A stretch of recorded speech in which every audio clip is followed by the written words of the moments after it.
8 tanda-tanda mengenai cinta sejati ini bisa membantu Z-Friends untuk mengevaluasi, memperhatikan dan melihat apa sih yang harus kita lakukan untuk membuat rumput kita sehijau yang ini nih gitu ya, supaya kita nggak nengok-nengok ke rumput tetangga.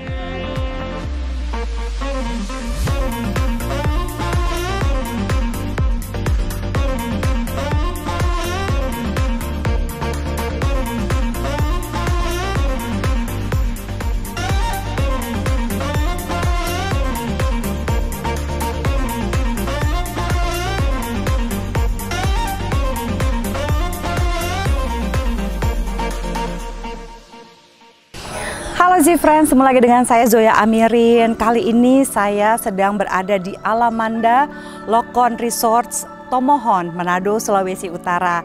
Saat ini saya mau bercerita mengenai true love. Karena ini masih suasana kalau saya sih sekarang nih pengambilan gambarnya pada saat sebelum Natal dan Tahun Baru ya. Tapi kalau mungkin ini udah di syuting, mungkin ini akan muncul di Z-Friends kira-kira deket-deket ini deh, deket-deket Valentine's ya kan. Nah, karena untuk menyambut Valentine's ya, ada beberapa video yang mungkin secara spesial saya mau kasih kepada Z-Friends, yaitu tanda-tanda cinta sejati, true love. Seperti apa sih tanda-tanda cinta sejati seperti itu? Terus banyak juga mungkin dari Z-Friends yang suka bingung gitu, bahwa itu kok abstrak banget ya, yang namanya cinta sejati itu kayak apa sih Mbak Zoya atau Miss Z, kayak apa sih yang namanya cinta sejati itu? Nah, di sini saya mungkin akan memberikan kurang lebih 8 tanda yang cukup signifikan ya, artinya kalau ini muncul di dalam relationship kamu itu udah sebuah jaminan bahwa relationship kamu baik menikah, pacaran ya, itu memiliki yang namanya cinta sejati. So, what it feels like to have a true love gitu ya. True love gitu, satu adalah Anda berdua itu tanda pertama, Anda berdua itu saling memahami. Jadi misalnya gini, saya kan merasa gitu ya, saya merasa diri saya itu adalah orang yang agak ribet dan agak sentimental. Pakai agak lagi, enggak sih. Actually I'm quite a sentimental. Yang salah satunya keburukan dari sifat sentimental saya ini, ada beberapa barang-barang gitu ya, yang sebenarnya kalau mungkin buat orang-orang tuh kelihatannya kayak apa sih, kalau orang Manado bilang tuh kayak romel-romel gitu loh, kayak barang-barang yang udah nggak berguna, itu saya nggak mau buang. Kenapa? Karena memiliki sentimental value gitu. Misalnya ini adalah uang yang pertama saya beli waktu nonton mungkin tiket gitu ya, pada zaman saya SMP itu kan adalah Tommy Page gitu misalnya. Ini adalah konser Maroon 5 pertama saya gitu misalnya. Ini adalah saya belajar pertama kali main ski. Ini pertama kali saya pergi diving dan sebagainya. Nah, I'm a little bit sentimental like that. Saya ingat beberapa kali waktu itu saya kencan dengan cowok yang menurut dia saya itu terlalu banyak nyimpan barang-barang yang nggak penting gitu. Nah, buat saya itu kan adalah momentum ya gitu. So I feel like kan ini adalah hal yang menurut saya precious gitu. Mungkin buat dia enggak, buat dia udahlah gitu. Barang-barang itu yang ada tuh yang penting-penting aja dipakai gitu. Yang kayak gini-gini tuh nggak usah gitu ya. I'm rooting myself to it. Tapi kalau kita misalnya tidak memiliki yang namanya pemahaman ya, nggak memiliki ya kayak saling memahami, ini agak susah sih gitu ya. Nah, cinta sejati itu salah satunya punya pemahaman. Misalnya meskipun ada keribetan-keribetan kecil yang buat orang lain tuh kayaknya nggak bisa nih, ini nggak bisa ditoleransi, atau buat apa sih seperti itu. Jadi keinginan untuk mencoba merubah orang lain bukan untuk memahaminya gitu ya, itu udah merupakan salah satu tanda. Jadi yang namanya cinta sejati itu salah satunya adalah dengan mencoba memahami, accept who you are ya. Ketika kita juga berusaha nggak bisa menerima pasangan kita apa adanya. Kamu kenapa sih suka banget sepedaan sayang? Kenapa sih nggak sama aku aja diving? Ini adalah salah satu bagian ya, kamu atau pasangan kamu tidak bisa saling menerima. Orang yang memiliki cinta sejati sanggup memahami atau accept who you are ya, mampu untuk saling memahami perbedaan-perbedaan ini. Kadang-kadang mungkin kita nggak ngerti, like gue nggak ngerti kenapa sih katanya. Ada cewek, ada gini, ada yang bilang kenapa sih cewek sampai perlu sepatu sampai ada 200 pasang. Kenapa sih cewek bilang katanya nggak punya sepatu hitam, tapi dari ujung ke ujung sepatunya warna hitam. Nah, buat kita kan mungkin tone-nya kan beda-beda, you know, stuff like that. Jadi kembali lagi kepada Ketika kamu mampu memahami, itu adalah cinta sejati. Right? So, next, tanda yang kedua. Saling menghargai. Relationship is not an ownership gitu. Salah satu tanda cinta sejati adalah saling menghargai. Kayaknya saya lebih percaya bahwa orang yang mampu saling menghargai adalah orang yang benar-benar mampu mencintai. Nggak mungkin deh bisa saling menghargai tanpa mencintai. Kayak misalnya terutama nih ya kepada cewek, saya sering bilang banget jangan pernah, apalagi kalau kamu masih single dan kamu sudah berniat untuk menikah, carilah laki-laki yang benar-benar bisa kamu hargai.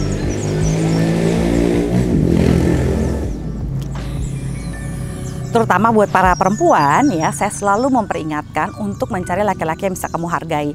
Tapi penting juga bagi kita perempuan untuk dihargai oleh laki-laki gitu ya. Misalnya apa? Appreciation gitu ya, atau misalnya ucapan terima kasih gitu ya, bahwa kita tidak di taking it for granted gitu ya, kita tidak disia-siakan gitu. Itu adalah salah satu tanda di mana bisa membantu kita untuk bisa menjalin cinta yang sejati ini. Kalau misalnya kita nggak pernah dihargai, misalnya gini, kamu kan cuma ngambil kuliahnya kayak begini doang, universitas kamu biasa aja, pekerjaan kamu tuh nggak ada apa-apanya dibandingkan aku gitu. Itu adalah hal-hal gitu, misalnya, oh PR kamu segini kan, ranking kamu segini, kamu tuh nggak ada apa-apanya dibandingkan aku tuh lebih susah, aku tuh lebih ini, aku tuh lebih perjuangan dan segala macam. Itu adalah salah satu tanda tidak menghargai.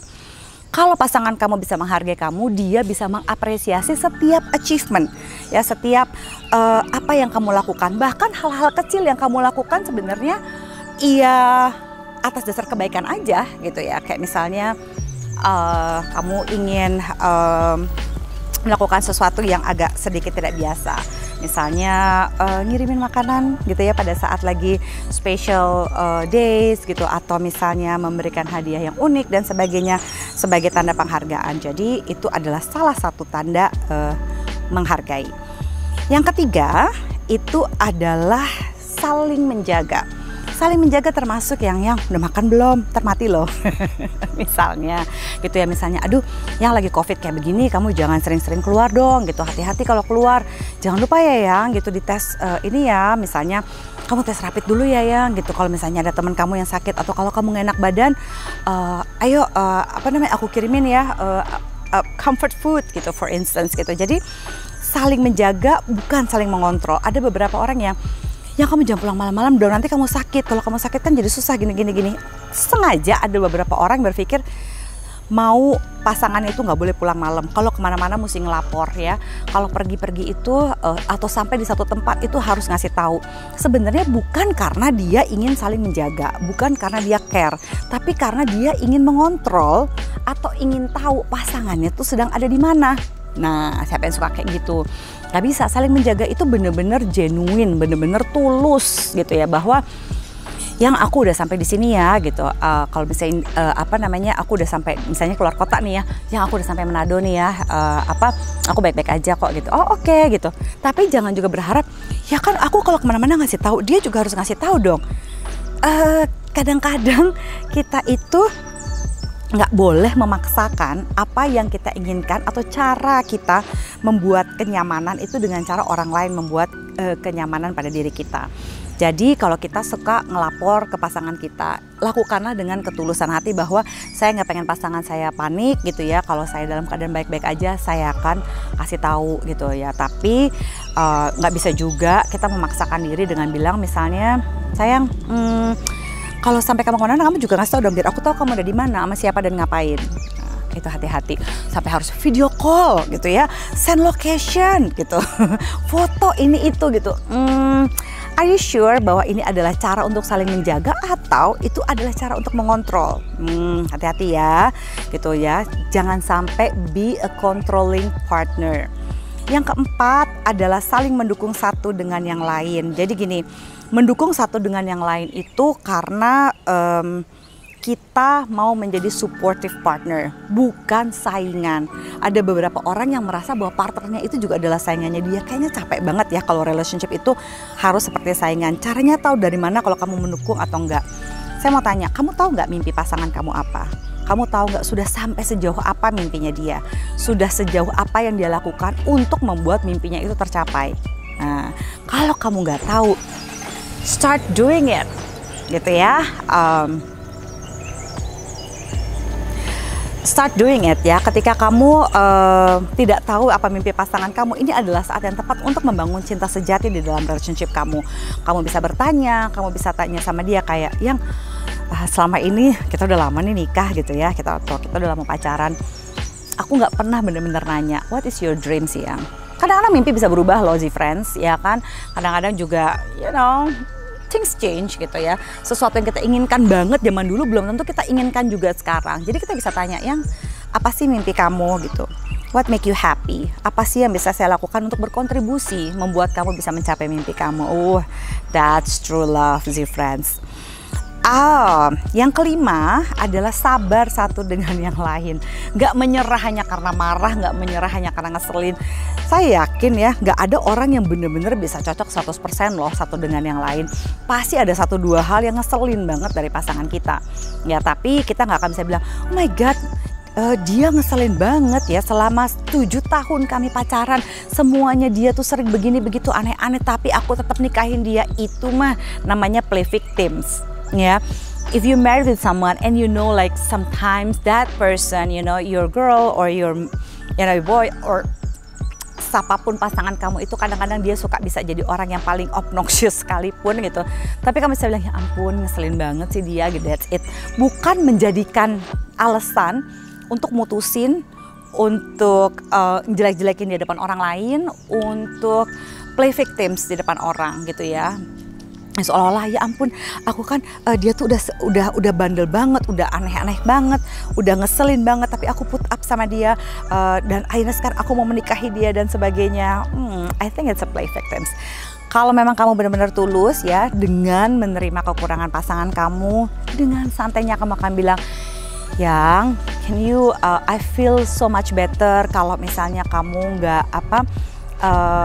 nggak sering ngomongin aku atau memasang status yang nggak enak misalnya di social media. I feel upset when you do that. Aku merasa feel betrayed gitu ya. Aku merasa terganggu dengan cara yang seperti ini gitu. Itu bisa diomongin, bukan menjadikan cara gitu. Nah, kesabaran jangan sampai menjadi ancaman kayak misalnya, kesabaranku ada batasnya, aku udah gak tahan lagi sama kelakuan kamu dan sebagainya. You need to reconsider it gitu. Karena kadang-kadang ya pertengkaran itu juga bagus asal bertengkarnya sehat ya, nggak jadi mukul dan segala macam. Untuk mengetahui apa sih kekurangan aku dan pasangan, dinamikanya itu seperti apa yang bisa kita perbaiki lebih baik lagi. Karena orang yang saling mencinta dan sangat-sangat care pasti akan ada satu titik di mana mereka akan berantem gitu ya, dan berantem itu cukup sehat gitu ya, sebagai tanda bahwa kalian berdua harus memiliki kesepakatan, memiliki negosiasi. Itu adalah cara yang paling sehat, dinamika relationship yang paling sehat gitu. Dan kalau sampai ada orang yang bilang, oh saya sih mau baik-baik aja Mbak Zoya, saya nggak pernah berantem sama sekali, saya malah agak ngeri ya kayak gitu. Well, you have to fight at least for one point at your relationship life ya. Yang keenam adalah mau kompromi. Konflik kan selalu ada ya, karena nggak akan ada orang yang selalu 100% setuju sama kita. Compromise.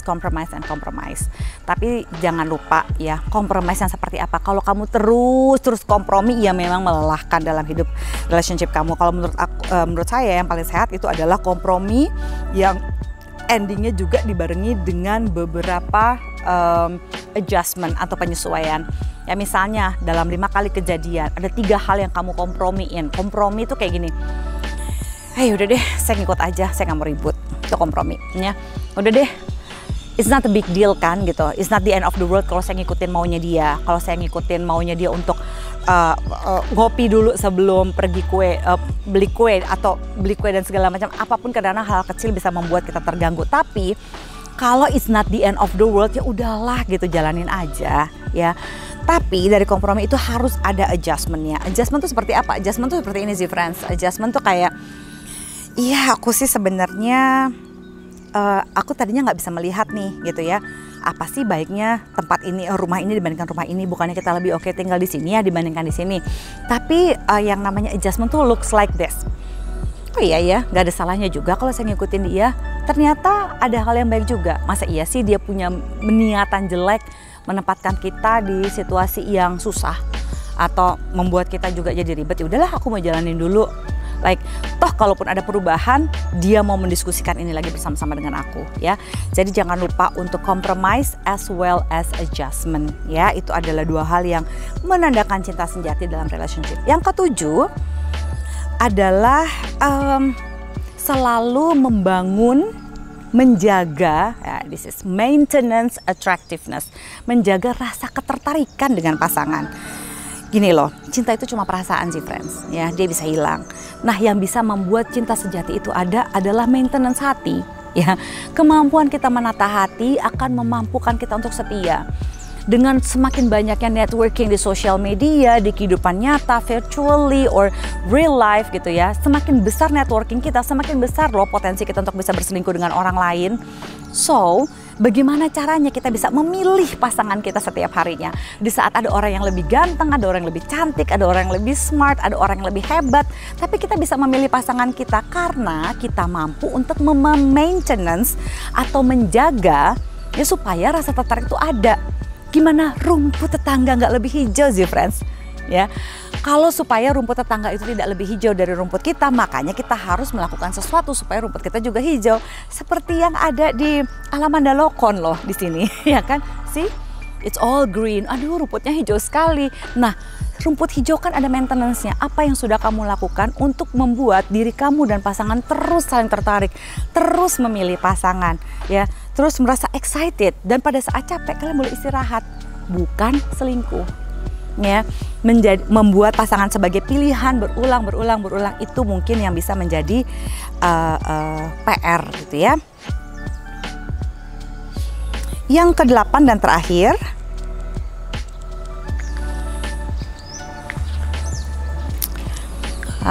yang kedelapan dan terakhir gitu, ini adalah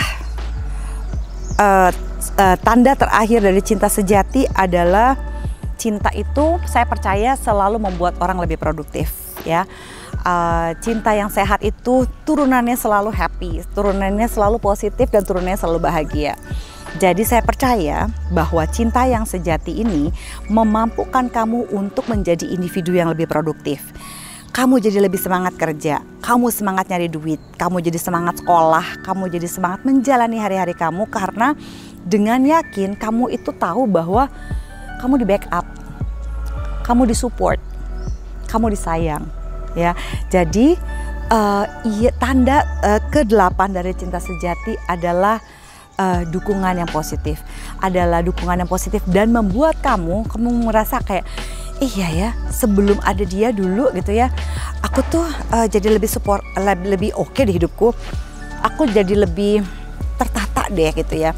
Dan bukan cuma masalah tertata yang kaku ya, maksudnya yang ya udahlah ngejalin hidup jadi mau kerja segala macam, enggak, tapi mau bekerja dengan cinta, sesuatu yang keluar out of love, bukan out of responsibility gitu ya, bahwa oh dia bikin aku jadi bertanggung jawab, aku jadi serius hidupku, aku jadi mau melakukan apa ya, misalnya lebih produktif dan dalam segala hal. Tapi ini adalah produktif yang dengan cinta. Jadi ketika bangun pagi kamu tahu bahwa oke, saya senang dicintai oleh dia dan saya senang mencintai dia balik gitu ya. Jadi untuk mencintai dan dicintai balik oleh orang ini, saya akan membuat hidup saya bahagia. Ya, saya ingin bekerja, saya ingin lakukan yang terbaik buat diri saya karena saya ingin jadi orang yang layak dicintai oleh dia, gitu. Jadi sesuatu yang produktif membuat kamu jadi produktif dan out of love, gitu ya.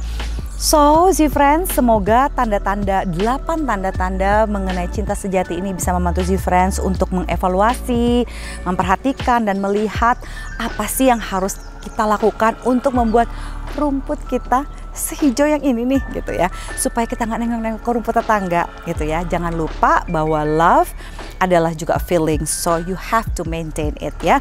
Jadi maintain rasa cinta itu sehingga terus ada ya, sehingga terus itu bisa membara dan itu bisa membuat kamu menjadi orang yang lebih bahagia. So good luck ya Z-Friends bersama dengan pasangan. Hope you have a great Valentine's. Bye.